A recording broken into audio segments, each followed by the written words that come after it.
Dear students, teachers, and scholars from various institutions, good morning. PG Department of English, KMO College, Koduvalli, affiliated to the University of Calicut, has immense pleasure in conducting an international webinar today. Today we have with us Amira Khamar, CK, Assistant Professor from Shakra University, Riyadh, Saudi Arabia, as the chief guest. Professor Amira was a student of Farooq College and she has been working at Shakra University for the last 8 years. Today she is presenting before us the topic Issues in English Language Teaching. As the faculty member of the Department of English, KMO College, I welcome Amira to this international webinar. Let me welcome our respected principal, Dr. K. Bashir, to inaugurate the program. Thank you. Dear guest of honor, Amira Khamar from the University of Saka, dear Dr. Ahmad, Professor Anas, and my dear students, it's a pleasure for me to speak at this webinar where my student Amira Khamar is speaking on the topic Issues in English Language Teaching. I consider this topic to be significant in this new normal period for the PG students of English. You have to envision various possibilities and opportunities for a job after your PG in different fields. It is important to find out whether ELT is the right job for you. The field of ELT, English language teaching, is very wide. Teaching English for speakers of other languages, ESOL. Teaching English as a foreign language, EFL. English for special purposes, ESP. English for academic purposes, EAP. English teaching is certainly a very interesting job. In English language teaching, we teach vocabulary, English structure, English pronunciation, fluency in the language, accuracy in the language, and English literature. In fact, to be a good English teacher, you need to be enthusiastic about teaching English.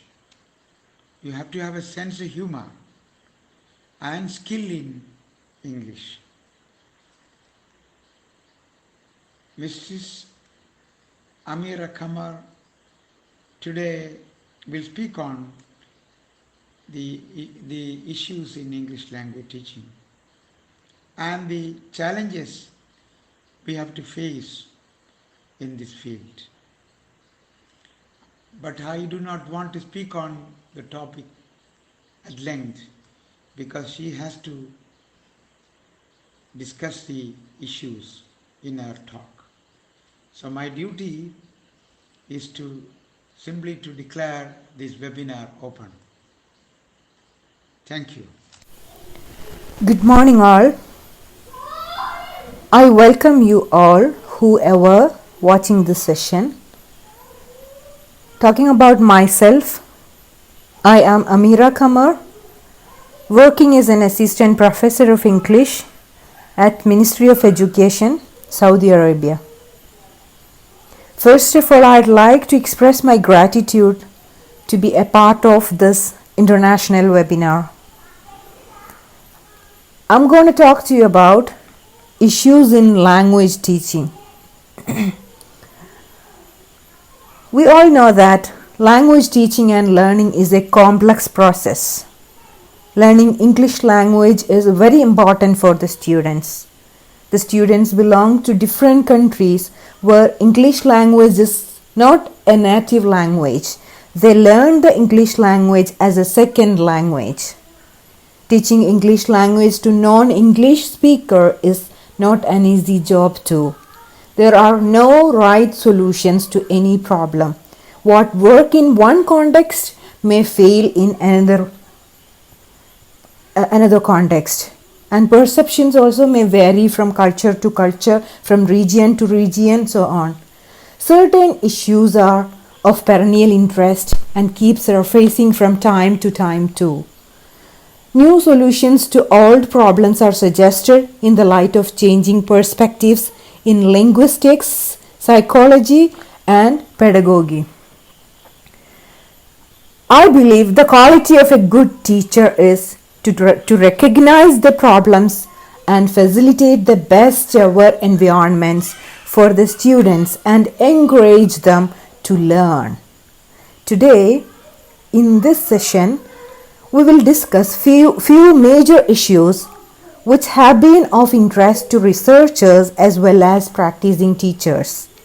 They are like large classes, the use of mother tongue in English classroom, mixed ability groups, teaching English language to the disadvantaged, communication strategies, classroom interaction. If we go through each and every point, the very first point is large classes. The notion of large classes has no uniform connotation in all parts of the world. In the West, a class of 40 is regarded as large, as is evident from Nolasco and Arthur's article. You cannot do it in a class of 40. To most of us in India, a large class consists of at least double the number, which means like 75 to 80 students. The deterioration in standards of English is attributed mainly to the size of the classes. There are many complaints against large classes. They are like large classes foster indiscipline, management of large classes is physically strenuous, individual attention is impossible in large classes, group work will be noisy, and assessment is also difficult in a large classroom. Let's discuss the first point under large class. The main complaint against large classes, which is said to be large classes foster indiscipline. Large classes make unrealistic demands on teachers who have to control the class and also teach. However, it cannot be asserted that indiscipline stems from class size, nor can it be claimed that there is a perfect discipline in small classes. What demotivates a learner may not be the size of the class, but something deeper, an unimaginative syllabus, a disinterested teacher, or an unrealistic system of examinations. The second main complaint against large classes is management of large classes is physically strenuous. The sheer physical strain of large classes becomes unbearable as teachers have to shout themselves hoarse in order to be heard by their audience. However, one can never be sure whether the learner is listening or has ceased to listen. How can the teacher ensure that everyone pays attention and comprehends whatever she says? A large class should become a relaxing experience for a teacher if the focus shifts from the teacher to the learner. For the learner learns by doing, not by remaining passive. The third complaint against large classes is individual attention is impossible in large classes. A teacher cannot even get to know the names of all her learners in a large class. A personalized approach, very vital to the process of learning. It becomes impossible in a large class. If, however, individual attention is viewed as a means of involving learners, it could be achieved in a large class when learners do task on their own. They learn much better than while passively listening to the teacher. While learners are engaged in group activities, the teacher can move from group to group and get to know them intimately. So in short, individual attention is impossible in large classes, which plays a vital role in teaching learning process. The fourth main complaint said to be group work will be noisy. Many teachers are skeptical about the value of group work and dismiss it after the first trial on the grounds that it creates problem like disturbances in the classroom.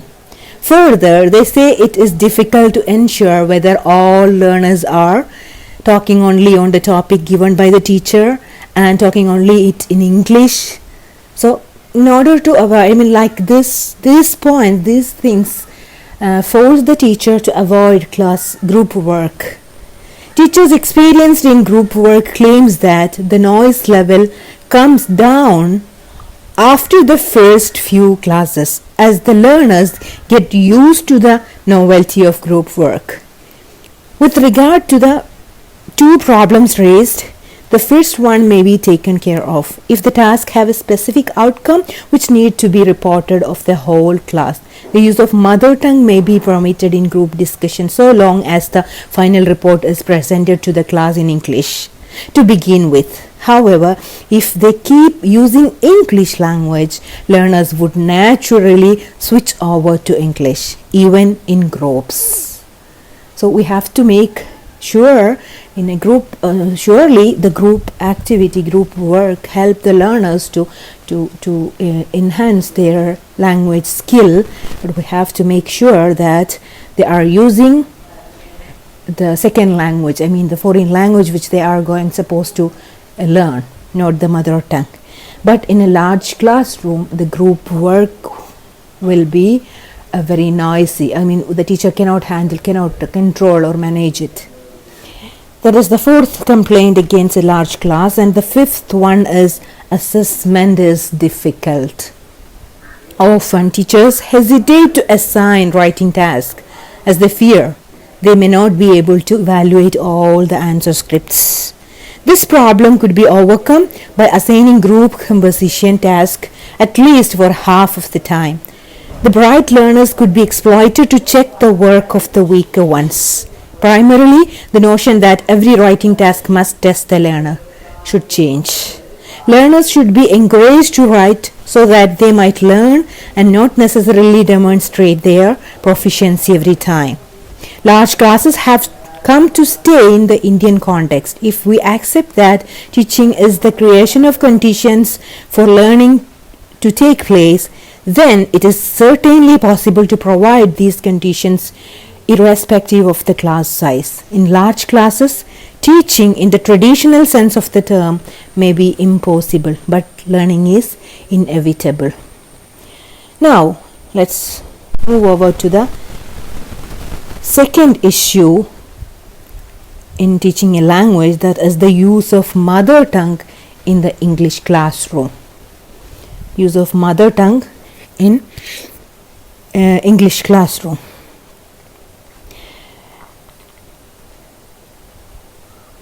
Under this point, there are many arguments for the use of first language in the English classroom. The controversy regarding the use of L1, which means first language, in second language teaching is perhaps as old as language teaching itself. There are many arguments for using mother tongue in a classroom, in a second language teaching classroom, and also there are many arguments against the use of first language in the English classroom. Let's discuss the arguments for use of L1 in the English classroom. Number one, it is claimed that learners demand first language in the classroom, and learners' needs have to be catered to.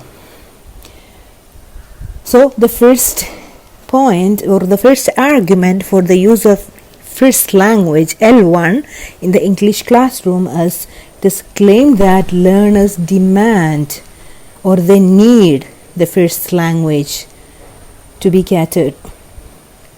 It is necessary for us here to distinguish between learners' needs and learner wants. What they want need not necessarily be what they need. While a counselor listens patiently to her clients, she does not base her treatment solely on the client's demands. So that is the very first argument for the use of L1 or first language in an English classroom. The second argument for it is often argued that learners always translate what they read into L1. This is a learner strategy restored to at the initial stage of learning. Learner strategies, however, need not become teacher strategies. The ability to think in English, a sign of near native competence, cannot be acquired by a learner if he hangs on to the spoon, if the learner like the ability to think in English, which is a sign of a near native competence. It cannot be acquired by a learner if he hangs on to the apron strings of his L1. Then the third point is a more powerful plea for the judicial use of L1 is made on humanistic grounds. It is argued that the use of L1 in the classroom creates a feeling of security and an atmosphere of relaxation. Psychologists also recommend the right amount of tension or challenge for learning to take place. Learning involves struggle. If there is no struggle, there could be no learning. While a relaxed atmosphere is necessary, we should not make the mistakes of sacrificing learning at the altar of security. Then the fourth argument stands for using L1 is teachers claims that the use of L1 saves time. How could it save time? It helps the teacher's job easy, but the time thus saved is used to cover the syllabus and not really teach language skills. So learners simply resort to rote memory and master the art of arriving without traveling. They manifest a competence that they do not really possess. So these are the arguments for using L1 first language in English classroom. Now let's discuss the arguments against the use of L1 in the English classroom. Here we have 4 points, 4 statements. Each has an implicit argument against the use of L1.